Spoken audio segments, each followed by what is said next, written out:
Hello, and welcome back to the Lust Podcast Show, the show that is rated R for real and not PG for playing games. I'm one of your hosts, the Boss Lady. And I'm the D.O.C. Continue to join us for our weekly conversations about life, culture, and everything else. What do we always say? Get to know us, get to love us. Before we go any further, this episode of is sponsored by Cigar Junkies and CJS Educational Services.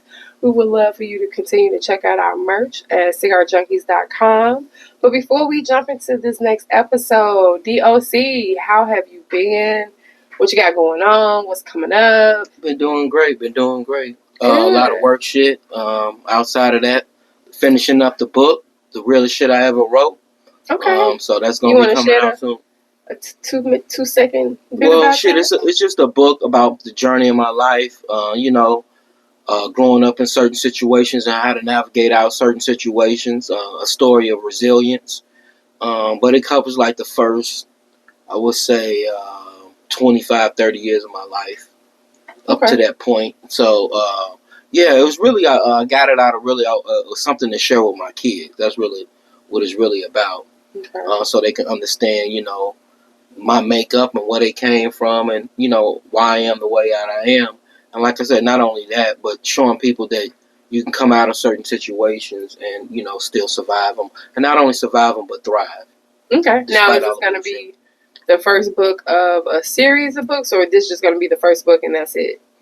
As of right now, this is just the first one. Writing is an arduous process. It's especially when you're writing like an autobiography. You know what I'm saying? Because you have to relive a lot of those experiences. And a lot of those experiences are not negative, but not necessarily positive experiences. So you have to, especially when you're telling a story, you have to get intricate details and things like that. So, it's been like shit, actually 13-year plus process. That's how long from when I initially started putting something on paper to the point that I am now. It's not something that I just said that I was going to write in the last 6 months or something like that.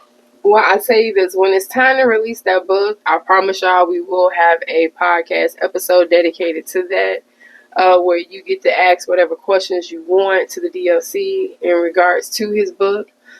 So we will definitely make sure that we announce that and promote that when that time comes, because that's going to be soon. So looking forward to that. Now, let's go ahead and jump into this 3-course meal that we be serving y'all. We're going to start with our appetizer, which is our hot topic.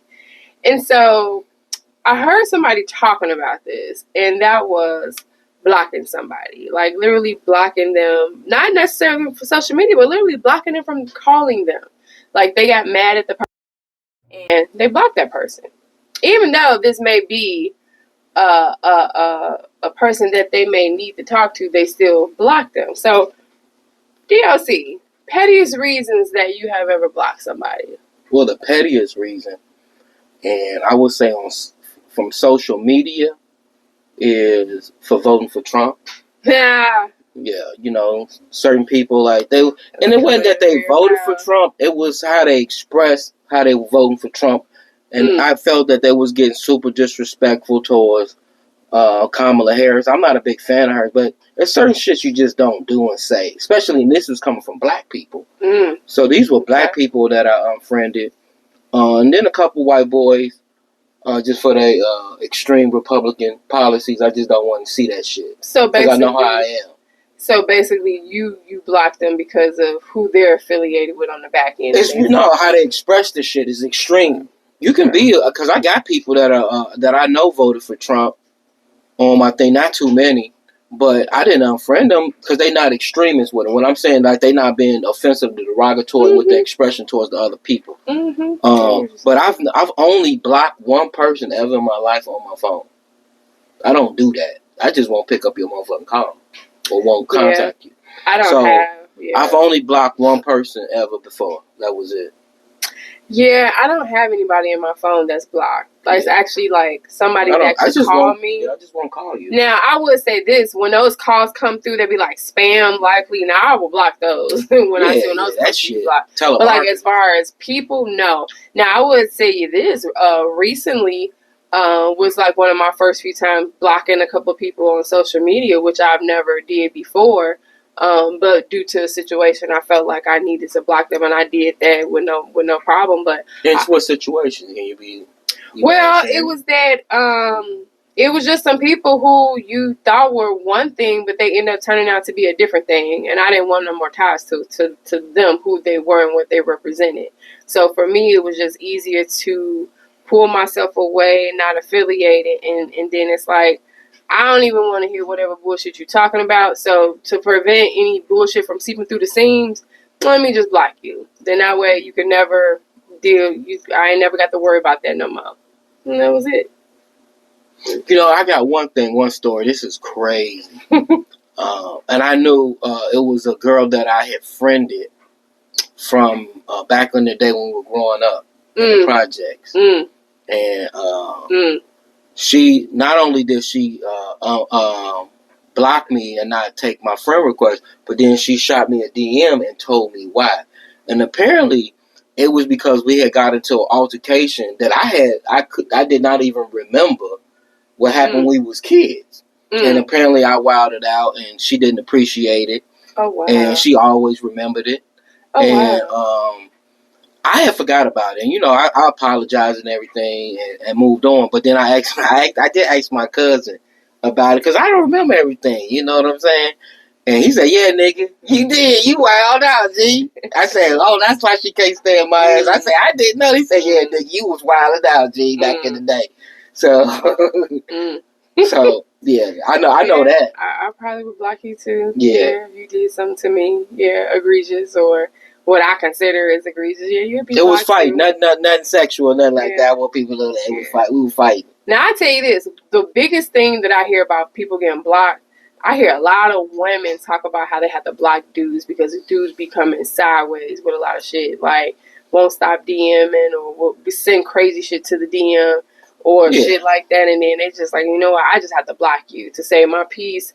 I'm just gonna block you. So yeah, it's a lot of petty. I think petty. I can see women blocking niggas a lot because niggas can get super disrespectful. Now I think this would be a petty reason for blocking somebody, just because like your girl don't like somebody. Now you block that person just because your girl don't like them. That, to me, that's petty.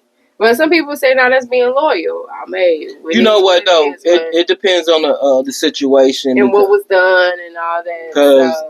Because that could be loyal to a certain extent. It depends on who the person. Yeah, it's a lot of layers. It depends on who the person. But ultimately, you got to go with what your partner, your mate say. Because you live with her. And I ain't got time to be into it with her because of some social media bullshit. Okay, so let me ask you this. This is our next hot topic. Bullying. It's a word that we hear a lot. Is bullying complicated now? Is it too complicated now? Is it overcomplicated? I think this generation of people are weak as fuck. Okay. I asked you a yes or no question.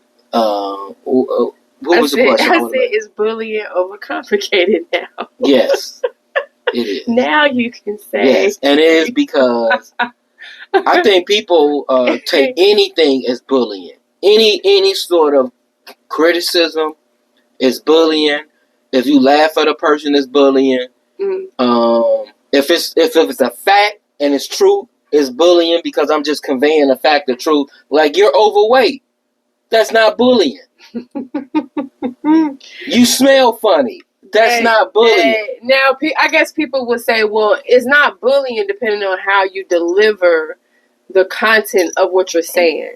So I guess, for example, okay, people made jokes to me when I was little. So let's give an example. Because I wore glasses. Okay, let's give an example. Because I was short. You got a big girl, right? Now, I guess a bullying way of saying something about a big girl was like, man, she fat as fuck. You know, that may be considered nowadays. That could be considered bullying.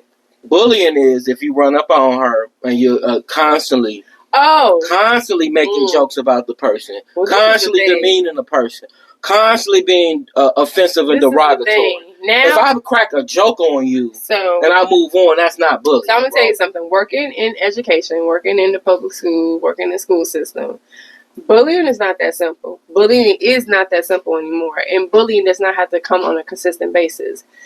just one or two instances of something like that can constitute bullying. There are so many forms of bullying, from just in-person bullying to cyber bullying. Let me give you a bullying that we all know. Okay. 50 Cent. Oh, he bullies a lot. He's a classic bully. Yeah. Right? Social media, right? Right. The flip side of that would be, let's say, another comedian would be Kevin Hart, who may crack a joke on a person, on the suit, on what they wear. That's not bullying. Now, he's cracking a joke. That's different. 50 Cent actually bullies. Yeah, no. I know. That's what I'm saying, because that's what I'm getting at. Because it's constant, it's consistent, and it's being offensive, and it's being derogatory. I would say this. I think it's complicated now. I think back in the day, what we genuinely went through as kids, when people made fun of you all the time, or they talked about your parents, they talked about your social economic status, things of that nature, it was different back then. To me, that was true bullying. I'm just going to be real honest with you. If you grew up and you went to school back in the day, if you're in your 40s now, or you about to be 50, or you at 50, then you know what I'm talking about. Because back then, that was true bullying. But it wasn't so complicated now, because now you got the phones. Now you got social media. Now you have extra definition of what it is. So now you really can't really say nothing to nobody. You just said block the person. So why don't you block that person or not look at that shit? Hey, I agree with you, but it's a lot of people who don't do that, and they feed into that, and now they're getting bullied. So let me ask you this. Laughing. Because that's one of the things. It's like when a person has unfriended me. I didn't even know they motherfucking unfriended me. Hey, until that's a cold game. I ain't gonna lie. Later. People that do that, that's a cold game. I don't even know they unfriended me. I ain't gonna lie. I did that. But it doesn't even bother me. It didn't bother me, but I was just like, damn, what did I do to get unfriended? And then to get unfriended. Like, the funniest thing is that I've had relatives unfriend me, and then you see them niggas. And I still say what's up to them and keep it moving. I'm not gonna be like, nigga, why you want from me? I really don't give a fuck. No. Yeah, fuck no. It's not that. It's to me. The social media thing is not that serious to me. But I am amazed at the level of confrontation and adversity has been caused by that shit. So last thing, hot topic. So you kind of said this, but we didn't really go into it. And I want to know this because one of what we're about to talk about with this particular chapter of Book of Game is laughter. And so before we get into this, is laughing at a person considered bullying? No, it depends on what. No. Okay. No. Because I tell you this, I have seen. It can't be that serious in life where you can't have motherfuckers. And I agree, but I've seen situations where the basic joke or the basic action or reaction of laughter has turned things to a different level. Like a motherfucker trip and somebody laugh, and then now that person want to whoop their ass because they laughed at them tripping. Like, and it's like, it's not that serious. Let me tell you about a situation, and I remember this, and this was two motherfuckers that was like brothers. All niggas in the same clique, and niggas was cracking jokes, and niggas was laughing, and niggas took that shit personal. And then that turned into like a 1.5, 2 year, almost 3 year feud till motherfuckers had to get, niggas have to sit down. So let me ask you this. Was the initial laughter, a matter of laughter, was that a case of bullying? Was this person bullying this other person with laughter so much that he got that serious? Or was this other person just that uptight that they couldn't take the joke? I think it was a little bit of both. Okay. I think it was a little bit of both. Okay. And then obviously, I think part of it was that generally when they get to that level, them people already had a history. And so anything would have set it off. And then that situation, some type of way. Yeah. And so I think it was because the person could have easily just like, hey, just cut it out. But no, they said, fuck that. I'm about to go all in. And this motherfucker was like, all right, bet that's what we on. All right, and there you go. Now the situation was explosive. See, and that's when shit was crazy. That's when people, to a certain extent, you could say laughter could be a means of bullying or a means of being an agitator. Not necessarily a bully or laughing could be a catalyst to bullying, but I do think that laughter can kind of pour the lighter fluid on some shit just a little bit. Depending on the context and where it's at. Oh, yeah. And then this is the other thing. I have seen it where people laugh about the wrong things. Like, you don't talk about people's kids or their like spouse. You know something that other people don't know, and now that becomes a joke. That becomes your best joke. Like, you can't do that. And I've seen that where that has happened. And the motherfucker like, damn, so you... I told you I shitted on myself 2 weeks ago because I was sick. And then you cracked the joke and you tell everybody I done shitted on myself. Some shit, yeah. Like, I'm about to fuck you up. Like, I told you that in confidence. Now you turn into a joke. I know a nigga, man. I wouldn't do this. I know a nigga that got so drunk at the cigar lounge, sloppy drunk, and the nigga pissed on himself. So niggas my age. Okay, but that's the thing. You piss on yourself like that, you deserve to get a joke told on you. And he talked about it, and then so it's like certain people felt that, oh man, you know, that was just amongst the fellas. But it's like you said, you do something public stupid like that. I tell you this, it's some shit that you may do where I'm gonna talk about you. It's funny. I'm going to call that bullying. I'm going to do it because you deserve it. And people could have looked at it because let me tell you, some people said I shouldn't have posted this. So just about a month ago, we went to the Maldives. And I was out there bullshitting and slipped and fell, make a long story short. The villa goes into the ocean. So I slipped and fell off the deck into the ocean. At night, she was recording, right? And posted. I got out say, make a long story short, we posted it, right? And got thousands of views on Facebook. But then it was people, only guys, who said, hey, man, you shouldn't have posted that. Like, people, and I'm like, damn, you can't, you that serious way people can't make a joke? It was a funny thing. Like, you can't laugh at yourself? Got hurt. Yeah, exactly. Like, if anything, I'm laughing at myself more so than anything. But that's just crazy that... Why? Because you're a man and now I'm humiliating you? Your manhood? And I never felt that. I never felt that. I'm showing you at a weak moment. But there's some people who they always got to portray a certain narrative. That's true. But to me, I'm human. And that's part of being human. You gotta laugh at yourself. You gotta laugh at yourself. You know, I always remember this one time, and I ain't gonna lie, I could laugh about it now, but I always remember this. I was bringing a Christmas tree down the stairs, the basement stairs, and I missed like the last 3 or 4 stairs, and I fell and I twisted my ankle. Like, I ended up in urgent care. But the funniest thing is I never dropped the tree. Like, as I was laying there, I was still holding the tree. Like, it was just so, and I can laugh about that. I didn't get upset that he laughed about it. Like, you know what I'm saying? You gotta, laughter is not always a bad thing. Why she was moving the tree, I don't know. But yeah, I was being stupid. Right before work, too, on top of that. Jamil could have moved the tree. Right. I don't know what I was doing. I was on some Wonder Woman type shit. I don't know. But, yeah, anyway, so, yes, when I guess... independency goes wrong. Yeah, pretty much. So, yes, I guess laughter could be considered bullying, depending on how you use it, but either way it go. All right. We on this entree, y'all. Book a Game, 20 years plus. For those of you all who may just be joining us on chapter 16... pretty much we've been married 20 plus years, and we thought it would be great to kind of talk about what has helped us get through these 20 some years with the Book of Game, 20 years plus. And so if you're just joining us now, we have been through chapters 1 through 15. I'll just tell you this. The first one's about loyalty. The last one was about love languages. And now we're into something that people don't talk about a lot because, again, I think people be so, I don't know, in their feelings or just be so, I don't know, sensitive about stuff, but about laughter. Keeping people together with laughter, because to me, I feel like laughter is almost just as important as sex. And I'm not trying to say that in a weird way, but I think just like how your relationship, you may need sex daily or however many times, I think you gotta laugh. I think you gotta be able to laugh at your relationships, laugh at your everything. What you think about laughter in your relationships? Of course. I mean, it's not just laughter. It's just about having joy in a relationship, because joy is elicited. Laughter is elicited from joy.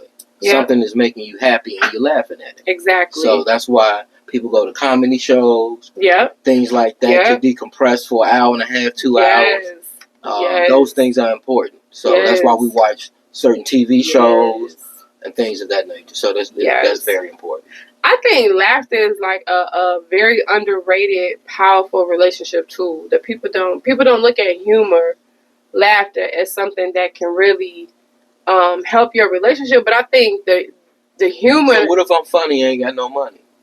I like that. Funny ain't got no money. Like, I can keep a bitch. I mean, I'm gone. I got good dick. I'm funny. But you just ain't got no money. Just a broke ass nigga. Well, I would hope with you still cooking and doing everything else, I hope that also means you're job searching. I hope it's a situation where you don't have a job, not because you're not looking, but because you're not being given the opportunity. That's different. Now, if you ain't got no job because you ain't trying to look for a job, we may have an issue. Ain't no jokes gonna change the way I feel about you not contributing to the household. Okay. I don't care if you Kevin Hart, Mike Epps, Bernie Mac, whatever. Nah, bro. Okay, I'm trying to see something. Nah. But I think that humor and playfulness, I think that really playfulness, and I just want to pause for that word, playfulness, keeps relationships fun. I think it keeps that relationship resilient. I think having inside jokes, finding funniness in like small moments, I think that strengthens your relationship. And I would tell you this, I know I have people that have asked me, like, how y'all, how y'all together so long? And I always tell people, I just be like, because we're able. No, I'm just. I was not about to say that, but. Oh, damn, you what? That's one of the many reasons. Damn, that's cold blooded. It's a cold game. That's one. Of course, that's one of the many reasons. Anyway, go ahead. But no, I was telling somebody. I said because we can crack jokes on each other. And somebody was like, "What do you mean?" And I was like how you can crack jokes on somebody else. Like we can do that amongst each other. Like I can crack a joke about his height or whatever, and it could be funny and it could just be between them. Just like he can crack a joke about my name or my height or whatever it is. Like you have to have that ability to be able to do that. Like you can't be so uptight. Yeah, like you can't crack a joke about nothing. I ain't gonna lie, sometimes some of our best roast sessions have been literally on each other. Like where we roast. So I got a question. Can you do this in front of people? Because I've seen people. To a certain extent. I've seen couples where a motherfucker crack a joke. And they got into it. Bitch. What the fuck? Folks turned into Ike Turner. Like, you weren't supposed to say that shit in front of my mama. Folks got 7 feet tall real quick. She's like, girl, talk about a nigga coming quick. Shit. Okay, so let's talk about that pause. It take longer to cross the street than it Hey, I done seen it. See, this is the thing. She said it took longer to cross the street. So we actually witnessed the D.O.C. and I witnessed like first and forehand were cracking a joke about a man's sexuality, like could almost turn deadly. Like women. Them people ain't been over my. I'm gonna tell you something, women. I get it. Like I get it. Some of your fast jokes can be about a man and their sexual abilities, but when y'all in public and it's other people, especially depending who these other people are, women, y'all can't cut the brother down talking about how little his dick is, cracking jokes about his stroke. Now, I'm just being honest. You can't do that because then this is two things about that. One, you'll get mad if the dude flip it on you and be like, "Oh, so you want to talk about them smells coming from your coochie that I ignored? You want to talk about them bumps I see that sometimes I just overlook? You want to talk about that?" So women, be careful because they can flip it on you and your pH balance been off kind of lately. Yeah, you need to eat some pineapple.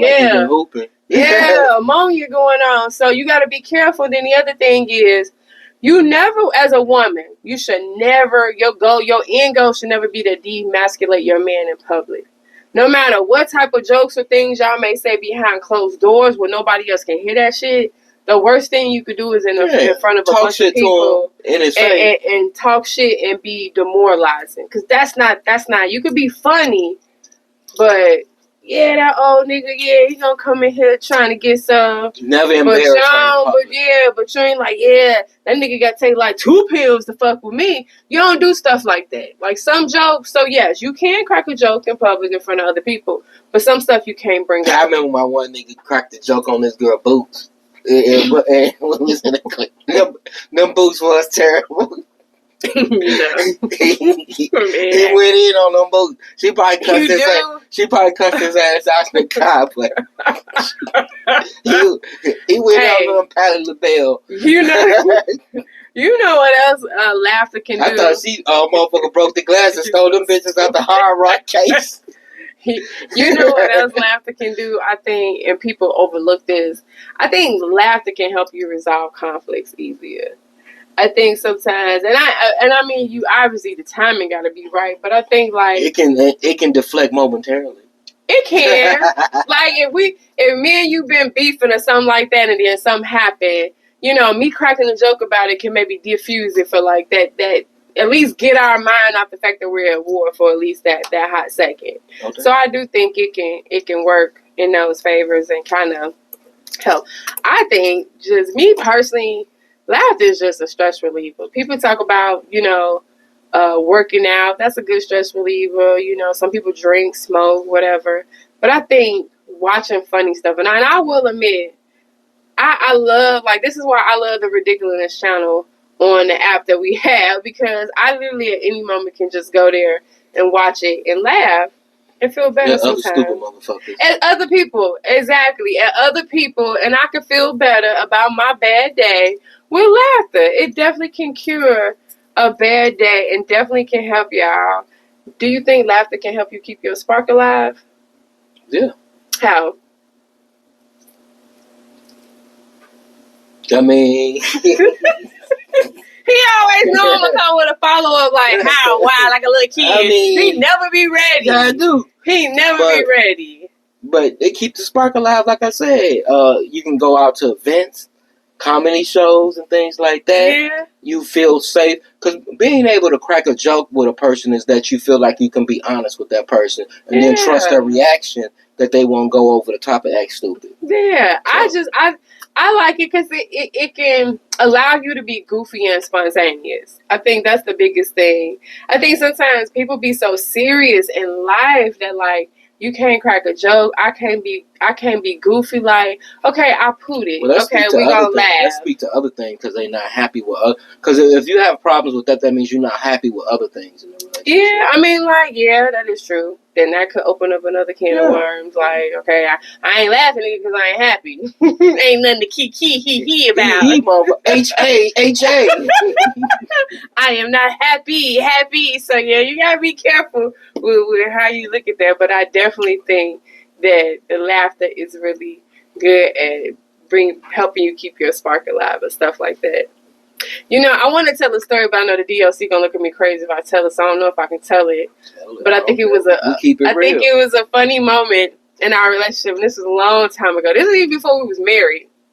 I always remember I was out of town, and he recorded a video for me. It was a dancing video to Marvin Gaye, and he recorded it and everything while I was away, and gave it to me to watch and play, and I thought, as goofy as he looked in the video, I really loved the video. The fact that he thought of me enough to stand in front of his camera and dance to Marvin Gaye for me.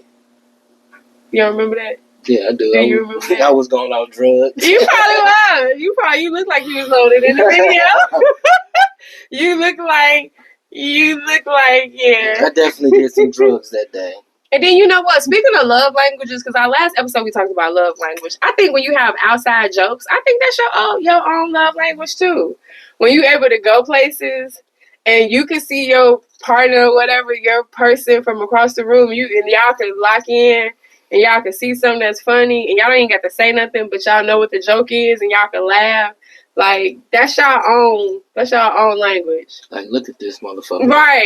Right. There's a lot of times that we'll be around each other and we'll see something and literally we would just look at each other like crack up. Because we be knowing the other jokes behind it. So I truly think if you in your relationship and you can't laugh, you can't joke, like if cracking a joke gonna end up with a fight or an argument, then you really may want to look at who your partner is, because you gotta have some laughter in there to keep it going. You can't just be all serious, especially after a fight, because like laughter can help y'all come back from a fight, can help you move past that, all of that. So again, I love laughter. It ain't like nothing going in on another motherfucker. That is true. Because this dude think he's a comedian. Like 24/7, he think he has a stage to roast, perform, whatever. And I ain't gonna lie, sometimes it be really, really funny. Most of the time it be really, really funny. I ain't gonna lie. I ain't gonna hate on his comedic skills, but not like 98.5% of the time. So let me tell you something I used to do when I was a little kid back in the day. Before caller ID was invented. I used to randomly call people in the phone book and tell them jokes over the thing and see if they would laugh or not. Man, I used to do that all the time. I used to do impersonations, all that when I was little. Lord have and just mercy. randomly call people and see if it worked. You know, I always said that he should do a amateur night stand up whenever they have like one of them amateur nights. I say he should. All I gotta do is talk about the Sanders, talk about my family. That may be a whole. Well, don't invite none of the Sanders to the show. Yeah. That's what you're talking about. Because them niggas gonna think it's bullying. They gonna want to fight. They gonna want to fight. So anything before we go to our next course about laughter and relationships, any lasting things that you want to share with folks from a male standpoint as far as laughter? I think I say this, and I'm gonna say this: men that are in relationships, lighten up. It's okay if your girl crack a joke about your hole in your drawers or your hole in your t-shirt or your hole in your tank top. Man, they got a hole in his drawers. I'm just saying, you ain't saying you gotta have holes in your drawers. I'm just saying, but if you had a hole in your drawer, your girl cracked a joke, you shouldn't be ready to be. God damn, nigga! I said, well, hole in your sock. Hole in your sock. Okay. Then. I'm just saying. Men, lighten up. I know some men that are in relationships that are just so serious. Like, they can't crack a joke about them getting gray hair, a bald spot. Like, I should be able to crack a joke about his gray hair. Or if I want to crack a joke about his bald, whatever I want to crack a joke within limits, I should be able to crack a joke. And he ain't going to be mad at me for like 3 days because I cracked a joke. So, hey, one thing I would say about my family. You cannot be thin-skinned. Oh, definitely not. Oh, no. Everybody is fair game. My kids crack jokes on me. Equal opportunity. We crack jokes on them. Yes, we have a group chat that be off the chain between us and the kids. It is. And we go in on everybody. There's fair game. No nigga has no immunity. Everybody. It's fair game. We talk about anybody. We talk about kids. We got a family group chat. They talk about your kids. They talk about these niggas is wicked, man. You cannot be thin-skinned in my family. They will get your ass. Okay, so speaking of that, why don't we just go ahead and go straight into a fair foul? Because this kind of gets where we go and what I deserve. So the first thing is cracking jokes on family members. Fair or foul? Fair. That's fucking fair. I love it. Hey, I remember when I got to tell this story, man. I remember my Uncle Bruce, rest in peace, and my mama. And my mama had her dentures in. I guess. You cannot tell that joke on live air. And she had some white stuff in her mouth. Y'all can imagine what he said. And this nigga, man, if you know my Uncle Bruce, this nigga is off the chart. He said something that made us he would talk about God himself to his face. He said, "Man, stop talking to me. Look, all that cum in your mouth." She said something to him. She called him all type of punks and shit. But I told people. That's like when they was like 13 and 15 or some shit. Again, that was pretty raw. Yeah, that was pretty raw. And it was in front of everybody. But see, I tell you like that, like that's one of those jokes that like almost kind of borderline around folks that you don't know. My uncle talking about my other uncle's stanky breath. But very appropriate in a family setting. But I think that cracking jokes on a family member is fair to a certain extent. Hey, I got a group of niggas. I think shout out to my niggas Green Bus and Trent. Them niggas gonna get you, G. They gonna get you, G. They gonna talk about everybody. I think to a certain extent you can. It's fair to crack jokes on family members, but you gotta be careful. So let me ask you this: can you crack a joke on a grandma? Yep. Like the matriarch in your family. Everybody. Okay. Like your grandma ain't got no teeth. You gonna crack a joke about her not having teeth? Everybody can get it. Okay. How about this? Fair or foul? Cracking jokes on coworkers or your supervisor. Hell, fuck yeah. Okay. Fuck them niggas. They really don't get it. Cracking jokes in front of them, or we talking about behind their back jokes? Oh, the best joke is in front of you. You know me. Well, you a shit starter, so you know me. You definitely gonna crack the joke in front of them. That's just by nature. How about this? Fair or foul? Unfriending people who you knew voted for Trump. We just talked about that. Hell yeah. I did. You know what? Only one, like I said, she was being super disrespectful. I was like, damn. And, I had to unfriend her. How about this? How about this? Unfriending somebody because you don't like their spouse or their mate, their partner. No, it ain't that serious for me. Okay. Even if you don't like their partner? It ain't that serious. Okay. I'm definitely going to be your friend and really like your pictures and comment now just to piss them off. Okay, how about this? Friending coworkers. Literally, I've been working with Johnny, and now all of a sudden Johnny pop up with a friend request on Facebook. I'm going to tell people this, and this is serious. Do not, I want to tell you something. This is a piece of advice, PSA. Do not, under any circumstances, ever friend coworkers. Because things that you may be presenting on the narrative on Facebook, social media, may be something that does not need to be shared with coworkers. It's not that you don't want to share with the world, but you don't want to share with this particular body of people. I'm just keeping it real. And I've seen, especially in this day and age with politics and things like that, hell no. And I that's one thing I don't do. I don't friend coworkers and I don't friend students, that people that I've serviced. Under no circumstances will I ever do those things. So I would tell you this. Because people don't like my politics. Friending coworkers, I would say it's foul. However, I do know some situations where a coworker could be someone that you have known for years before they became your coworker. So they were already your social media friend. Because I got that situation. And even then, you still in the back of your mind, you still gotta pay attention to that, depending on who that person is. One of my friends was my secretary. I tell you this, I have seen where co-workers have used what they saw on social media to get people in trouble at their man. I'm gonna tell you this. I saw it firsthand where a female came back and presented some information that this person was racist, was bullying, was being nothing to do with the job, going against the company mission and all this with their verbiage and their videos. And the job actually looked into this, investigated, and actually necessarily the guy didn't necessarily lose their job, but kind of got like lightweight sanctions. And I just thought that was just straight bullshit, because I'm just like, this person is on your personal, not an account that's a link to your business or your job, but your personal. And here it is, they're using that as ammunition to get you back. So I tell people I make my page private. I'm not one of those what I call socially media promiscuous people, meaning that they friend everybody or they allow everybody in their business. I'm very selective on that. I don't care about that. So you gotta be careful with that. You really gotta be careful. Yeah, do not friend coworkers. Okay, so next one. How about this? Friending people of the opposite sex. So let's give a backstory to this. So we're married, okay? No, we don't share social media pages, things like that. But we are pretty much, I think you know who's on my Facebook page. I pretty much kind of know who's on your Facebook page. Don't. But yeah, I really don't either. Because you do got like a whole different, like your Northwestern group alone is like, I don't know none of them folks. And there's a lot of them. And y'all be always talking crazy in there. But friending people of the opposite sex. I personally have no issue with that. I think that's fair. Okay, how about this? If you're married, friending people of the opposite sex. Let's go in doses. If you're married. In our situation, I see it as being fair. We don't have any issues with that. I'm secure. Yes.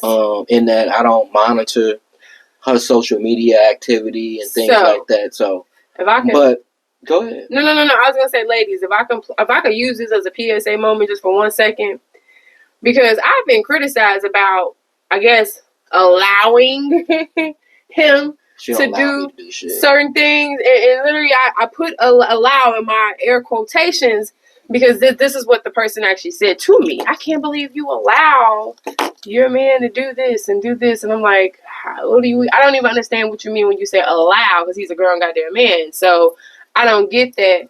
But like I tell people, you can't control every entity of what a person does. So I would rack my brain if every day I hence focused on what he was paying attention to via social media, whether that's Instagram, Facebook, whatever.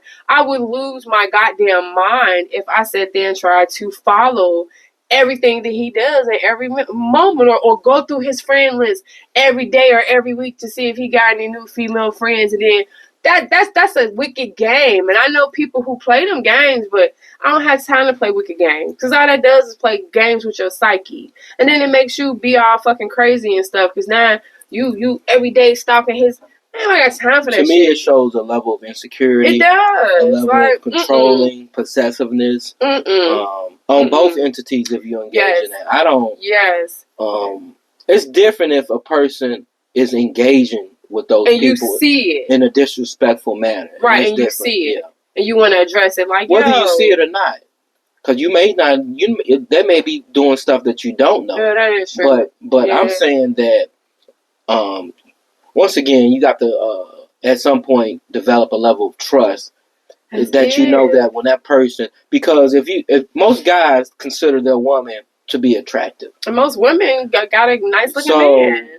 If that's the case, you know that when your woman is out of the house and gone for 8 to 10 plus hours a day, somebody trying to look, holler, smell, you know how guys are. Exactly. And so you know how women are. As long as they not taking the bait, so to speak, or what have you, or being disrespectful with it, then what are you gonna do? I mean, come on. I've never had the D.O.C. has never come to me and be like, "Hey, who is this dude that's your friend?" Or "How do you know this dude?" Or "Yeah, I noticed this dude comment on your page. Who is this?" Or because she can't control if the nigga say you're gorgeous on her page, right? Or I can't control women who flirt with him on his page. Now, I can't control that. If he keeps being insistent and disrespectful, and then that's when you as a guy step in, or you allow her to handle the situation. Exactly. Yeah. Or if you see she's not handling it fast enough, or something like that, then you address it with her. And either way it go,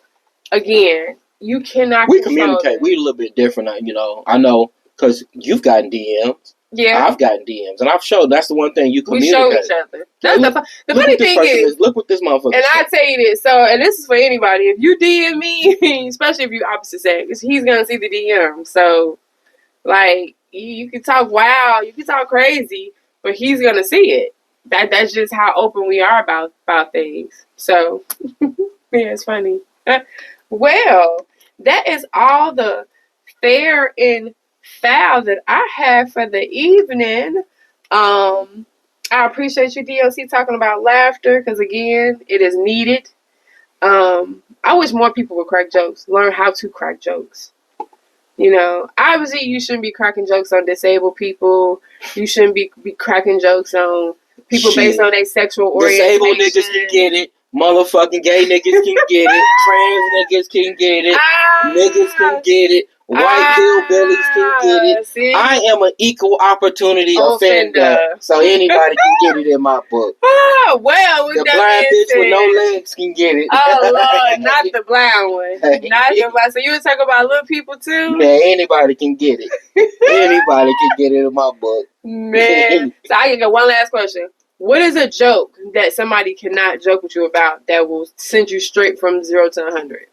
What is something that nobody should joke with you about? That little me getting shot. Okay. Something dealing with something like that. There's nothing to joke about with that. Okay. Yeah, there's certain things you don't joke about. Okay. Yeah, now that you ain't joking about that. Okay. Yeah. Okay. Because it's different. Back in the day, people when you used to joke with somebody, the ultimate joker card was like, "Yo, mama. Your mama this, your mama that, your mama this," but it's different now. Yeah, I don't joke about the dead. Yeah. That's off topic. Like, them people ain't here to defend themselves. I definitely think you shouldn't joke about the dead. Like that shit 50 Cent did with Irv Gotti and all that. Like, that was just so out of pocket. That was so out of pocket. But yeah. Okay, well, thank you. And you know what? Thank you for always making me laugh. Because I ain't gonna lie, every day he makes me laugh.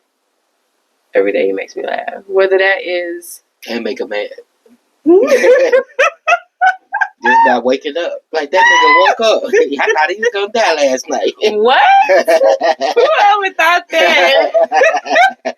This dude has a very... Hey, once you turn 50, that's the way you think, boy, it's different. It is so different. But I gotta love him. Still love him. Alright, y'all. Hit that subscribe button. Hit that subscribe button. And check us out. Till next time, peace out. But